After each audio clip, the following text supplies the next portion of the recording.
성경 말씀 보겠습니다. 마태복음 5장 1절부터 12절에 있는 말씀 보도록 하겠습니다.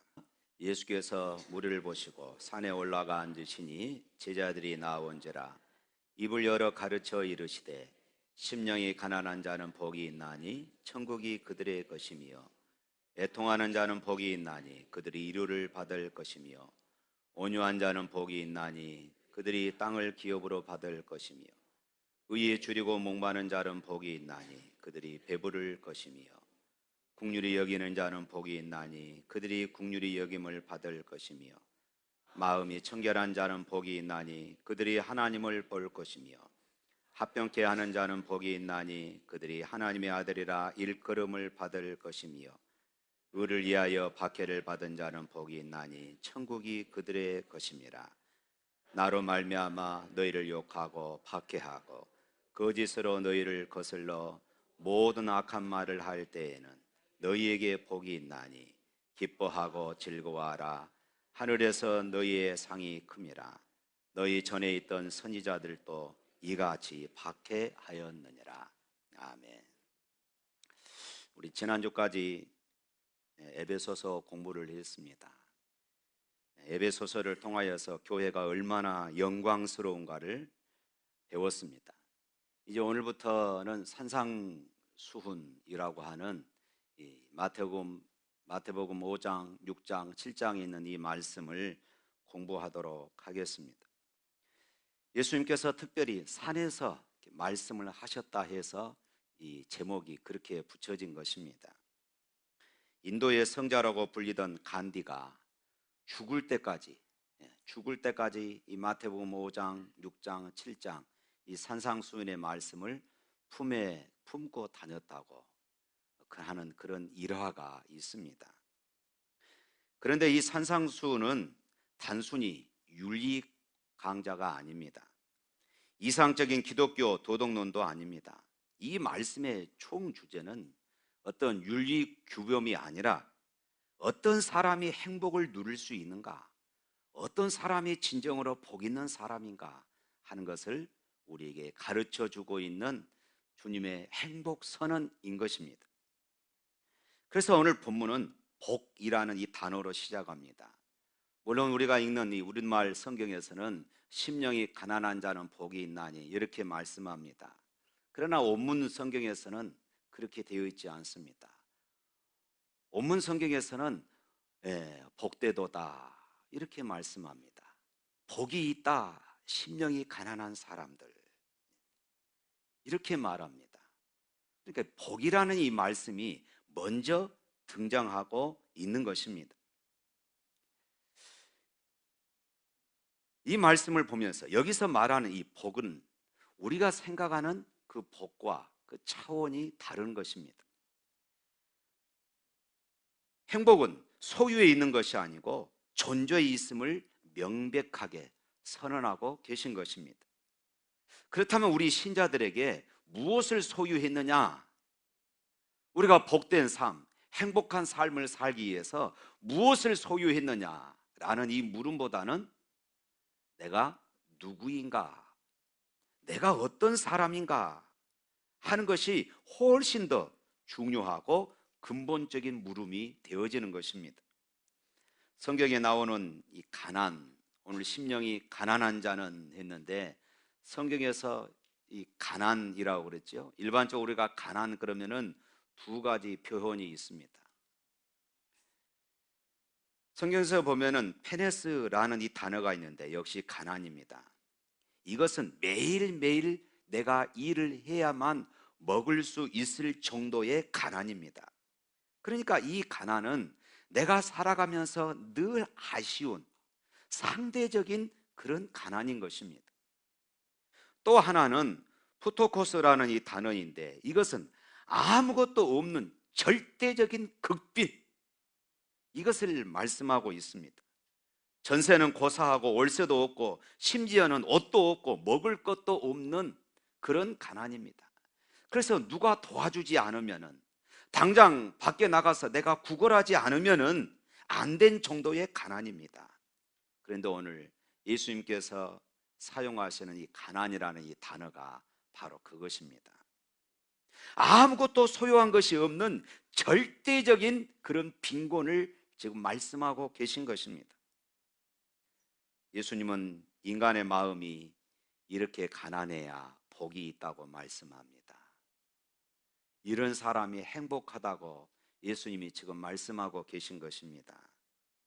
그런데 여러분, 이런 사람이 정말로 행복할 수 있을까요? 가난한 자, 곧 거지가 행복할 수 있을까요? 거지가 되어라, 거지처럼 살아라. 여러분, 이 말은 저주와 같은 말입니다. 아주 기분 나쁜 말입니다. 거지가 되고 싶은 사람은 아무도 없습니다. 사실 거지가 아무리 행복하다 해도 솔직히 거지처럼 되고 싶은 사람이 어디 있겠습니까? 거지의 행복은 다 싫어합니다. 그러나 예수님은 거지의 행복을 지금 이야기하고 있습니다. 심령이 가난한 자는 복이 있나니 천국이 저희 것이며, 심령이 가난하면 천국이 열린다고 말씀하고 있습니다. 여기서 예수님은 왜 가난한 자라고 말씀하지 않고 심령이 가난한 자 이렇게 말씀하고 계신 것일까요? 도대체 가난한 자와 심령이 가난한 자는 무엇이 다른 것일까요? 유대인들은요, 가난한 자들을 싫어합니다. 그래서 왜 어떤 사람이 가난하냐라고 물으면은 그들은 이렇게 대답합니다. 무능하고 게으르며 하나님 말씀대로 살지 않아서, 하나님이 그들에게 복을 주지 않아서 그들이 가난하다, 이렇게 말했습니다. 이런 점에서 우리나라 사람들은 유대인들과 생각하는 것이 비슷한 것 같습니다. 우리나라 사람들은 재물을 복이라고 오래전부터 생각해 왔습니다. 그리고 가난한 자들은 무능하고 게으르며 복을 받지 못한 자라고 그렇게 생각해 왔습니다. 그런데 예수님께서 심령이 가난한 자가 복이 있다고 지금 말씀하고 계십니다. 왜 이렇게 말씀하실까요? 마태복음 4장부터 읽어보면은, 4장 후반 부분에 읽어보면은 지금 예수님께 찾아온 사람들이 병든 사람, 가난한 사람, 힘없는 사람, 이런 무리들이 예수님 앞에 찾아왔습니다. 당시 예수님을 찾아왔던 사람들은 대개 자기들의 현실적인 어려움 때문이었습니다. 그런데 예수님께서 그들로 하여금 자기 안에 있는 더 본질적인 이 고통의 원인이 무엇인가를 깨우쳐 주고자 하신 것입니다. 그것이 무엇일까요? 자기 안에 있는 죄성이고 하나님께 대한 교만인 것입니다. 그렇다면 심령이 가난하단 말이 무슨 의미입니까? 성경에서 심령이 가난하단 말은 두 가지 뜻으로 그렇게 우리가 해석할 수가 있습니다. 첫째는 자기 안에 아무런 선함이 아무것도 없다는 것을 발견하는 것입니다. 하나님의 거룩하심, 하나님의 영광 앞에 서서 나는 아무것도 아니다, 나는 죄인이다, 나는 하나님의 진노와 심판을 받을 수밖에 없다는 것을 깨달은 것이 바로 마음이 가난한 자입니다. 하나님 앞에 깨어진 심령인 것입니다. 누가복음 18장에는 대조적인 두 사람의 이야기가 나옵니다. 하나는 당대의 거룩함의 대표 주자였던 바리새인, 하나는 당대의 죄인의 대표 주자였던 세리였습니다. 바리새인은 스스로 의롭다고 생각하면서 기도할 때도 이렇게 했습니다. 하나님이여, 나는 다른 사람들 곧 토색, 불의, 간음을 하는 자들과 같지 아니하고 이 세리와도 같지 아니함을 감사하나이다. 나는 일회에 2번씩 금식하고 또 소득의 11조를 드립니다. 그런데 다른 한 사람 세리는 바리새인과 함께 성전에 올라갔습니다. 그렇지만 그는 똑바로 고개를 들지도 못한 채 다만 가슴을 치면서 이렇게 기도합니다. 하나님이여, 나를 불쌍히 여기소서. 나는 죄인이로소이다. 두 사람 중에 누가 심령이 가난한 사람일까요? 예수님께서 이 비유를 왜 말씀하시는 것일까요? 두 사람 중에 바로 세리가 가난한 사람이었던 것입니다. 그의 심령이, 그의 영혼이 가난한 사람이었습니다. 누가 하나님 앞에 의롭다함을 받았습니까? 누가 천국을 소유했습니까? 바로 이 세리였습니다. 성경에 보면은 하나님 앞에 서서 깨어진 마음으로 나는 죄인입니다, 나는 아무것도 아닙니다 라고 고백한 사람들이 많습니다. 구약 성경에 보면은 이사야 선지자가 바로 그러했습니다. 그런 성전에 올라가 기도하다가 하나님의 보좌와 그리고 온 성전 안에 하나님의 옷자락이 가득하고 천사들이 하나님의 거룩한 그런 성호를 찬양하는 이런 광경을 봅니다. 그때 성전 문지방의 터가 흔들리고 연기가 온 집안에 가득하게 되어졌습니다. 이 놀라운 광경 앞에 이사야 선지자는 이렇게 고백합니다. 화로다, 나여 망하게 되었도다. 나는 입술이 부정한 사람이요 입술이 부정한 백성 중에 거하며 만군의 여호와이신 왕을 배웠음이로다. 이것이 바로 심령이 가난한 사람들의 고백인 것입니다. 사람에게 있어서 가장 힘든 것이 무엇인지 아십니까? 하나님 앞에 고개를 숙이는 것이라고 그럽니다. 하나님 앞에 나는 죄인입니다, 이 말 하는 것이 그렇게 힘들다는 것입니다. 만약 우리 입에서 이 말이 나오게 된다면 나는 죄인입니다, 이 말이 나오게 된다면 그 사람은 복 있는 사람입니다. 왜냐하면 그 사람은 이미 천국에 들어와 있는 사람이기 때문입니다. 할렐루야. 그래서 성령께서 우리에게 하시는 최초의 사역이 무엇인가 하면은 우리 안에 있는 죄성을 보게 하는 것입니다. 이것은 너무나도 고통스럽고 자존심이 상하는 일입니다. 그러나 천국은 바로 여기서부터 시작되는 것입니다. 우리는 사도 바울이라는 사람이 그리스도인이 되는 것을 보면은 심령이 가난한 것이 어떤 것인지 알 수가 있습니다. 그는 유대 사회에서 참으로 복 있는 사람이었습니다. 잘 나가는 사람이었습니다. 그는 머리가 뛰어나고 학식이 있었을 뿐만 아니라 당대의 최고의 학자였던 가말리엘 문화생이었습니다. 그는 종교적인 열심이 자기보다 나이가 많은 사람보다도 더 능가할 이런 정도였습니다. 그는 참으로 당당한 사람이었습니다. 부족한 것이 아무것도 없는 사람이고 늘 자신감이 차 있는 그런 사람이었습니다. 그런데 어느 날 기독교인들을 체포하기 위해서 다메섹으로 가다가 환한 빛과 함께 부활하신 예수님을 만났습니다. 그는 눈이 멀었고 아무것도 할 수가 없었습니다. 그가 그리스도를 만난 후 지금까지 가지고 있는 모든 생각이 무너지는 것을 체험하게 되어진 것입니다. 죽어 있어야 할 예수는 살아있는 것입니다. 그리고 하나님 앞에서 그렇게 당당했던 자기는 그리스도의 원수였습니다. 그는 지금까지 자기가 살아온 모든 것이 하나님을 대적하는 것밖에 없었습니다. 그리고 지금까지 자기가 자랑했던 모든 것을 다 버렸습니다. 이전에 자랑했던 것을 그런 배설물로 여긴다고 고백합니다. 그 모든 자랑들을 다 버리고 오직 예수 그리스도의 십자가 공로만 붙잡았습니다. 바로 이것이 시작인 것입니다. 심령이 가난한 자의 삶, 바로 여기서 출발한 것이에요. 그래서 심령이 가난하다, 두 번째 의미는 이제 이것입니다. 하나님만을 절대적으로 의존하는 마음인 것입니다. 자기의 죄성을 깨달았습니다. 자기가 아무것도 아닌 것을 깨달았습니다. 자기의 의는 누더기옷과 같음을 깨달았습니다. 거기서 깨닫고 끝나는 것이 아니라 이제 하나님이 필요한 것입니다. 절대적으로 하나님이 필요한 것입니다. 하나님 앞에서 깨어진 사람, 그래서 자신이 아무것도 아니라고 자신의 영적인 파산을 깨달은 사람은 기가 막힌 심령으로 이제 하나님을 갈망하게 되는 것입니다. 하나님을 찾게 되어지는 것입니다. 하나님 말을 전적으로 의지하게 된다는 말입니다. 바로 심령이 가난하다는 핵심이 바로 여기에 있습니다.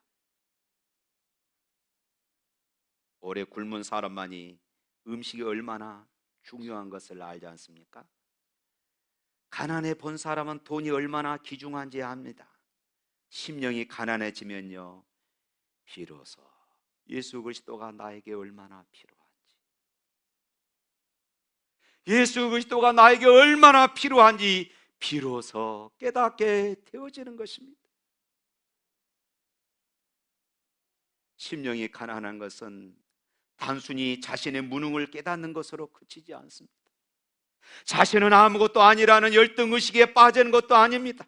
심령이 가난한 자는 하나님에 대한 열망을 가진 사람입니다.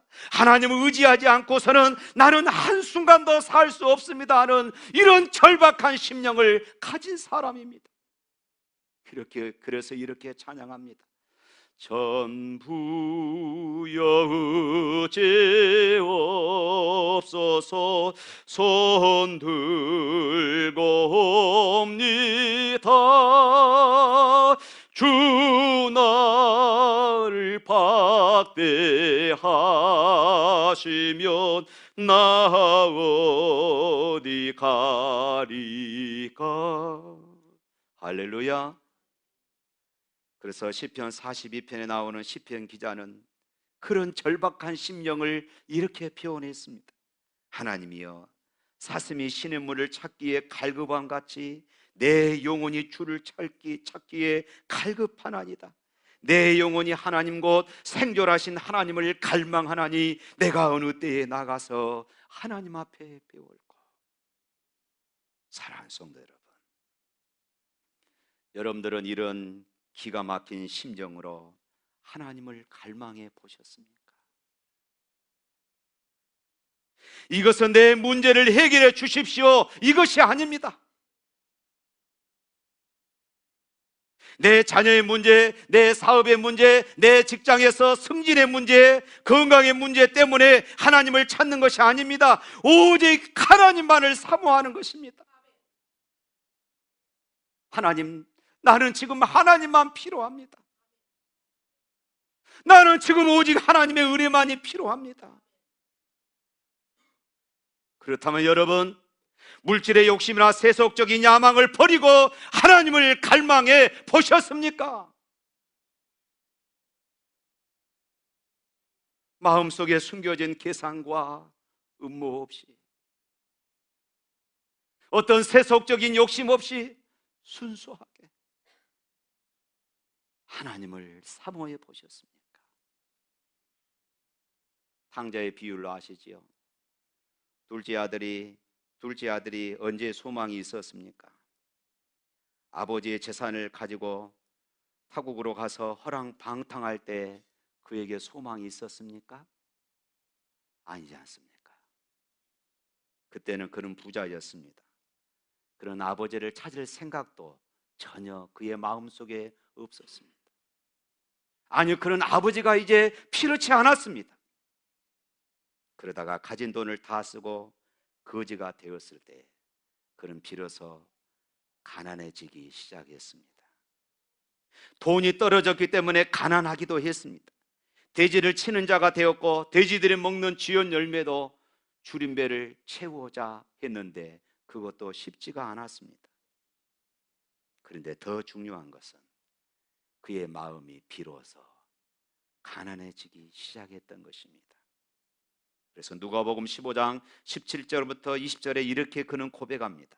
이에 스스로 돌이켜 가로되 내 아버지 집에는 양식이 풍족한 품꾼이 얼마나 많은고 나는 여기서 주려 죽는구나. 내가 일어나 아버지께 가서 이르기를 아버지여, 내가 하늘과 아버지께 죄를 얻어 싸우니 지금부터는 아버지의 아들이라 일컬음을 감당치 못하겠나이다. 나를 품꾼의 하나로 보소서 하리라 하고 이에 일어나서 아버지께로 돌아가니라. 그가 돈이 있었을 때는 아버지가 필요 없었습니다. 아버지를 찾지도 않았습니다. 그러나 그가 돈이 떨어지고 단순히 가난해진 것뿐만 아니라 그의 심령이 가난해지니까 그제서야 그가 아버지를 찾기 시작한 것입니다. 이제는 돈이 문제가 아니었습니다. 아버지 집에 내가 종으로 산다 할지라도 나는 아버지 집에 가리라고 이렇게 고백하고 있는 것입니다. 자신의 무능을 알고 가난한 마음이 되어서 아버지께로 돌아가는 그 순간 바로 은혜의 때가 된 줄로 믿습니다. 지금도 마찬가지입니다.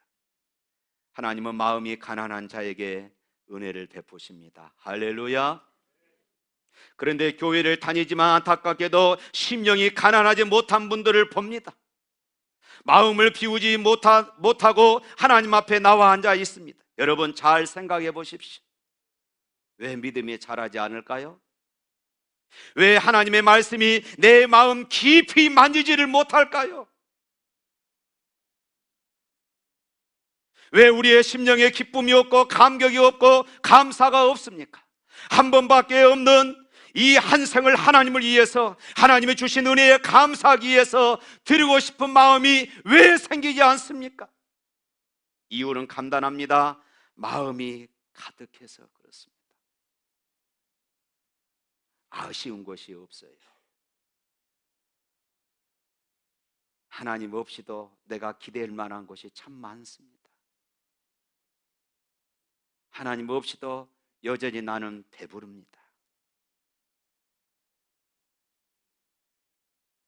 하나님 앞에 자랑하고 싶은 것도 많습니다.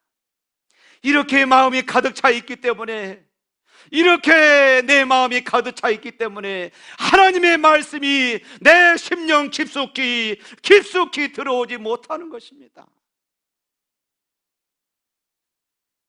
그래서 평생을 신앙생활해도 내 삶이 변하지 않는 것입니다. 보십시오. 여기에 물이 차 있습니다.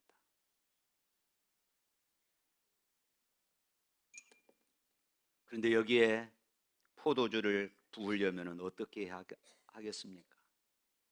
여기에 있는 물을 다 비워야만이 거기에 포도주를 채울 수가 있는 것입니다. 내 마음에 교만과 거짓과 탐욕이 가득하면 하나님의 은혜를 담을 수가 없습니다. 하나님의 말씀이 내 심령 깊숙이 들어올 수가 없는 것입니다. 하나님은 은혜의 생수를 부으기 위하여 그 사람의 마음을 먼저 비우십니다. 우리는 자신의 부족함과 더러움을 깨닫기 전에는 결코 그리스도의 은혜와 그리스도의 이 필요성을 우리가 깨닫지 못하는 것입니다. 우리는 자신의 부족함을 절감하기까지 결코 그리스도의 가치를, 하나님 나라의 가치를 우리가 깨달을 수가 없는 것입니다. 그런데 오늘 말씀은 심령이 가난한 자는 복이 있고 그가 천국을 소유할 수 있다고 말씀합니다. 마음이 가난한 사람들은 천국을 소유할 수 있다는 것입니다. 천국은 인간의 노력에 대한 어떤 대가나 보상이 아닙니다. 천국은 심령이 가난한 자, 자신의 약함을 깨닫고 그 약함을 자신의 의지로 어떻게 해결할 수 없음을 고백하며 오직 하나님만을 필요로 하고 십자가만 필요로 하는 바로 그런 사람들에게 내려지는 하나님의 국률함에서 비롯되어지는 하나님의 선물인 줄로 믿습니다. 사도 바울을 생각해 보겠습니다. 디모데전서 1장 15절 말씀에 바울은 이렇게 고백합니다. 밑보다 모든 사람이 받을 만한 이 말이여, 그리스도 예수께서 죄인을 구원하시려고 세상에 임하셨도다 하였도다. 죄인 중에 내가 괴수니라. 여기서 죄인 중에 내가 괴수다, 이 말은 내가 죄인들의 대장이다, 내가 죄인들의 첫 번째다 하는 이런 고백입니다. 이 말의 표현은 자기가 구원받지 않으면 안 될 아주 절박한 상황인 것입니다. 이것을 이렇게 표현했습니다. 바울은 도저히 예수님을 믿어 구원에 이를 수 없는 사람이었습니다. 예수님의 구원 사역을 전적으로 부인하였습니다. 예수 그리스도는 하나님의 아들이 아니고 이스라엘의 메시아가 아니었습니다. 그런 주장을 하는 사람들은 가짜 메시아였습니다. 그리고 그런 가짜 메시아는 백성의 지도자들의 배척을 받아서 십자가에 죽었습니다. 이런 자를 따른 무리들은 정통 유대교를 정면으로 부정하는 자들이었습니다. 이런 자들은 땅에서 모두 제거되어야 했고 이 일에 자신이 앞장서게 된 것입니다. 이런 사람이 어찌 죄인 중에 괴수가 아니겠습니까? 그러나 바울이 이 고백을 한 것은 단순히 그것이 아니었습니다. 단순히 그가 예수 그리스도를 믿는 자들을 핍박하는 이런 일들이 아니었습니다. 바울은 가문이 최고인 줄 알았습니다. 율법이 최고인 줄 알았습니다. 그러나 예수 그리스도를 만난 후 율법이 아니라 예수 그리스도의 구원으로만 죄와 죽음에서 벗어날 수 있음을 깊이 깨달은 것입니다. 자기가 예수님을 믿지 않고서는 멸망 외에 다른 길이 없음을 그런 절감한 것입니다. 그런 예수님을 알면 알수록 자신이 얼마나 큰 죄인가를 깨닫게 되어진 것입니다. 그래서 사실은 디모데서는 바울이 순교하기 직전에 기록한 것입니다. 바울의 영성이 얼마나 깊었으면, 얼마나 하나님의 은혜에 가까이 갔으면 나는 죄인 중에 대장입니다, 이렇게 고백했을까요?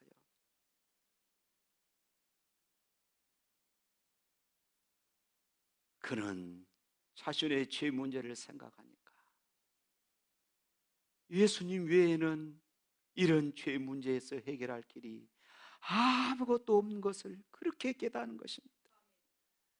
그래서 바울에게 있어서 예수님이 목마른 사슴이 시냇물을 찾아 갈급한 것처럼 그렇게 갈급했던 것입니다.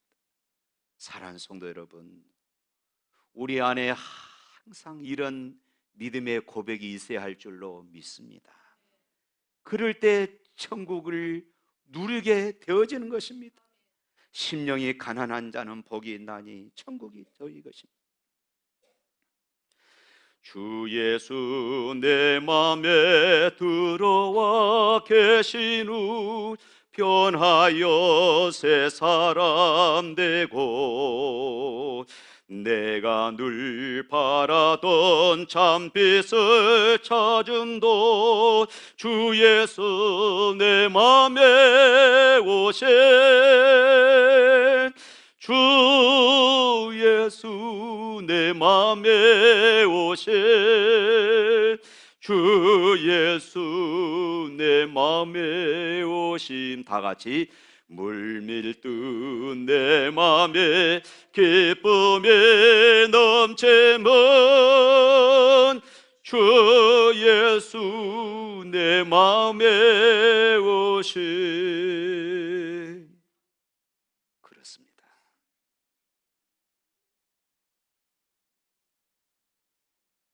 물밀듯 내 맘에 기쁨이 넘치면, 물밀듯 내 마음에 기쁨이 넘치면 주 예수 내 마음에 오심. 어느 예배 시간에 반드시 그 자리에 늘 같은 분이 앉아 계십니다.